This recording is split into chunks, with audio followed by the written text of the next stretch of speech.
Sahabat Cipas, dimanapun Anda semua berada, baik di rumah atau dimanapun teman-teman sekalian melihat video ini. Salam jumpa dan salam sehat. Terutama teman-teman yang berada di sini. Halo semua. Oke, sehat ya?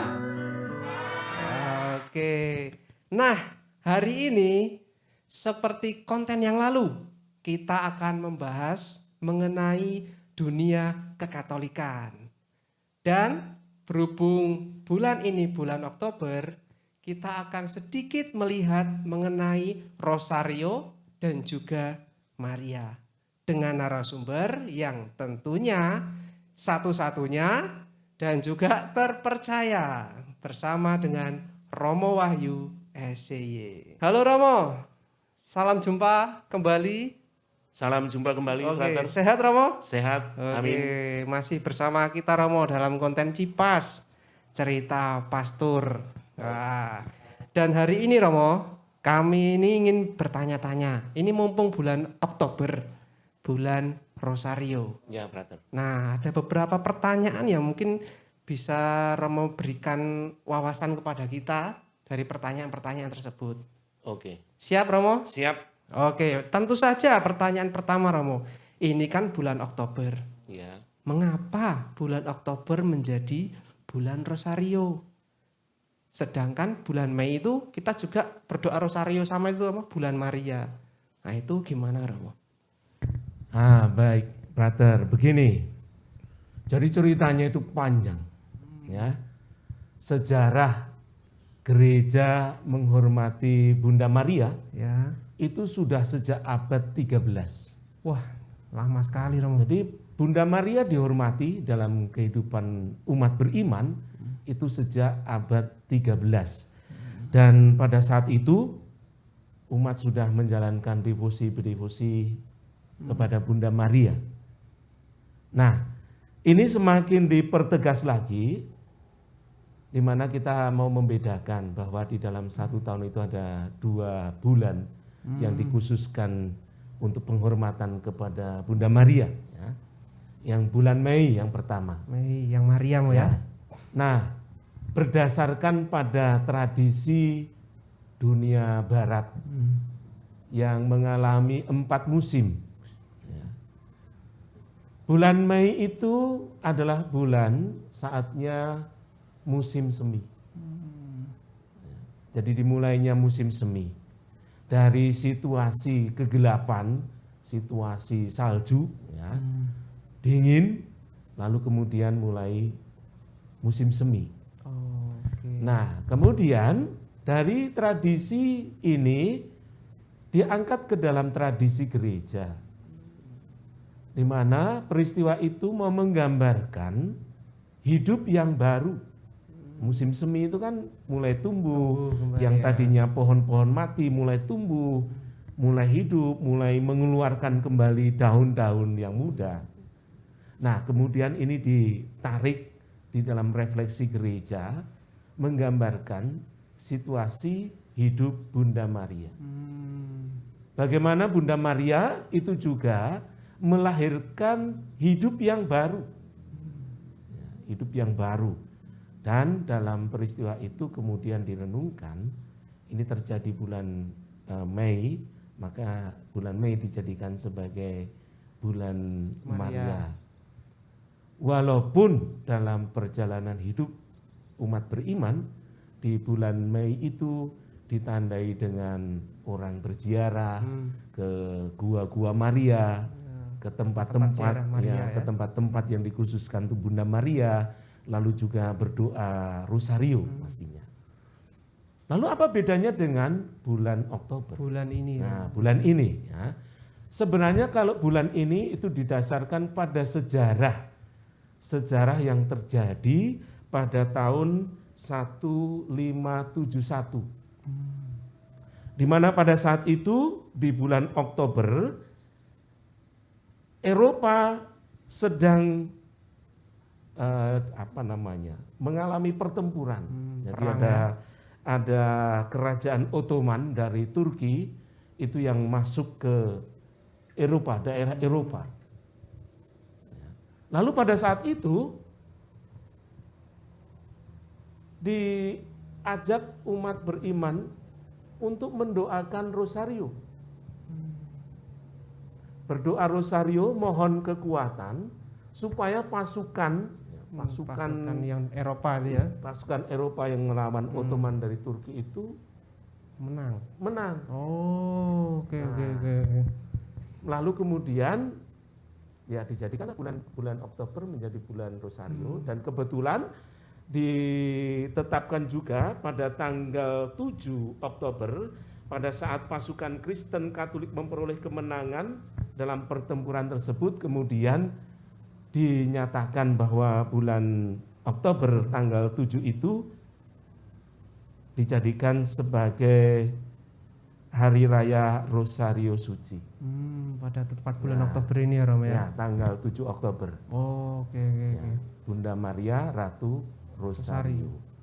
Nah, disitulah mulailah tradisi bagaimana bulan Oktober itu menjadi bulan Rosario. Wah, ternyata berangkat dari kisah sejarah ya Romo ya, yang cukup betul, lama betul. sehingga terjadi sangat lama, ya. hari seperti ini sekarang ini kita peringati. Begitu. Kalau tadi kita melihat Maria yang dikatakan Romo tadi, ternyata perannya itu dalam gereja Katolik sangat penting tampaknya Romo. Ya kan Romo, kenapa kok Maria itu begitu penting dalam gereja Katolik? Gitu. Sebenarnya apa sih peran Maria itu? Oke. Jadi ada istilah. Ad Jesum per Mariam. Kalau di Ad Jesum per Mariam. Ya, itu artinya adalah menuju Yesus melalui Maria. Melalui Maria. Kalau di dalam SJ ada semboyan Vivat cor Jesu per cor Mariae. Oh. Ya. Kan hampir sama itu kan. Hampir sama. Bagaimana peran Maria itu memang sungguh akhirnya mendapat tempat istimewa dalam gereja ya. Gereja Katolik ya. Bahkan kalau kita semua melihat di dalam penanggalan liturgi kita dalam 1 tahun itu ada 4 hari raya, lalu kemudian 4 pesta dan 23 peringatan wajib atau fakultatif yang berkenaan dengan Bunda Maria. Banyak juga ya Romo ya. Kalau dihitung itu 31 perayaan untuk Bunda Maria. Ini menampakkan bagaimana Bunda Maria memang sungguh sangat istimewa, pribadi yang istimewa. Di mana kalau pengalaman kita bahwa keberadaan Bunda Maria ini harus dilihat melalui pertama didasarkan pada kitab suci. Ya. Bagaimana keempat Injil mengungkapkan pribadi Maria ini. Disitulah nampak bagaimana dia akhirnya memang sungguh istimewa. Bagaimana Bunda Maria itu sudah dipersiapkan di dalam perjanjian lama dengan nubuat-nubuat. Nubuat-nubuat yang kemudian terwujud di dalam pribadi Maria ini. Lalu bagaimana Bunda Maria juga menjadi pribadi yang dipilih oleh Allah. Apa yang dinubuatkan di dalam perjanjian lama itu terwujud di dalam Maria yang dipilih oleh Allah. Untuk apa? Untuk ambil bagian di dalam karya keselamatan Allah secara nyata. Dia mengandung Yesus sendiri ya Romo ya. Mengandung Yesus, lalu kemudian melahirkan.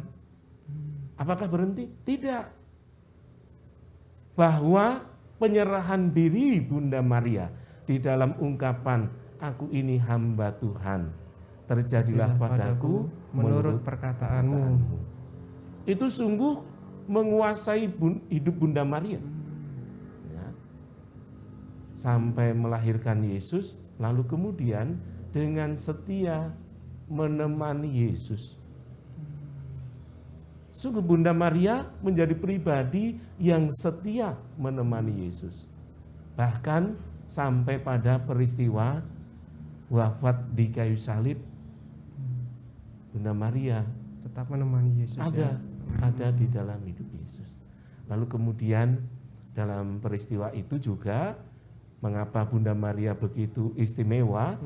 Karena Bunda Maria ini menjadi tokoh panutan bagi semua orang beriman. Bagaimana kita mengungkapkan iman kita? Nah, contohlah Bunda Maria. Hidup Bunda Maria itu menjadi Model teladan, beriman ya. ya, teladan bagi umat beriman. Begitu, brother. Benar juga Romo ya, kalau dipikir-pikir itu peran Maria sangat penting dalam ambil bagian dalam karya keselamatan Allah, mengandung Yesus dan akhirnya yang menyelamatkan Ya. kita. Wah, ya benar juga. Teman-teman yang di sini masih semangat? Masih semangat? Oke, kalau gitu Frater beri kesempatan. Apakah ada yang ingin bertanya? Silakan. Saya Frater, saya mau bertanya. Oke, silakan. Nah, seringkali kita umat Katolik itu diajak berdoa kepada Bunda Maria. Kita itu sebenarnya berdoa kepada Bunda Maria atau kepada Allah ya? Terima kasih. Itu dia Romo, ada pertanyaan. Cukup menarik. Sebenarnya ketika kita berdoa rosario, itu kita berdoa kepada Allah atau kepada Maria Romo? Baik, terima kasih pertanyaannya. Ini pertanyaan yang umum terjadi. Kita pertama harus membedakan. Yang dibedakan adalah antara yang namanya menyembah dan menghormati. Kalau menyembah itu kepada siapa? Kepada Allah. Ya, kepada Allah. Maka di dalam kita berdoa rosario, bukan kita menyembah kepada Maria, bukan menyembah kepada Bunda Maria, tetapi kita berdoa bersama Bunda Maria. Karena apa? Menghormati Maria. Jadi kita berdoa itu adalah bentuk penghormatan kita. Yang dituju siapa? Yang dituju aja satu, yaitu Allah. Sekali lagi, kita harus membedakan antara menyembah dan menghormati. Kalau menyembah itu kepada Allah, kalau kepada Maria kita menghormati. Oke. Lalu kemudian berdoa tadi. Berdoa itu kepada atau bersama. Ya, kalau berdoa kita kepada Allah. Kepada Allah. Kalau bersama dengan Bunda Maria itu adalah berdoa bersama dengan Bunda Maria. Oke. Maka kalau saya memberkati misalnya ada keluarga datang membawa patung Maria atau membawa rosario mohon berkat, saya seringkali menggunakan format demikian, brother. Semoga dengan kebaktian kepada Allah bersama dengan Bunda Maria di dalam doa rosario menghadirkan rahmat dan berkat bagi keluarga. Jadi kita berdoa kepada Allah bersama dengan Bunda Maria. Begitu. Oke, jadi tetap berdoanya itu kepada Allah ya, bukan kepada Bunda Maria gitu. Gimana, sudah terjawab? Oke, pertanyaan selanjutnya. Saya Frater. Oke, silakan. Kenapa kalau kita rosario salam Marianya 10 kali, enggak 1 kali aja, kan lama. Wah, ini pertanyaan yang menarik Romo. Kenapa kita itu kalau rosario salam Marianya harus 10? Kelamaan katanya. Kenapa enggak sekali aja Romo?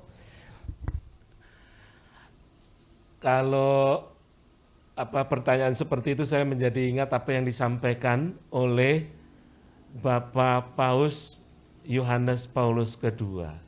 Menyampaikan apa Romo? Menyampaikan begini.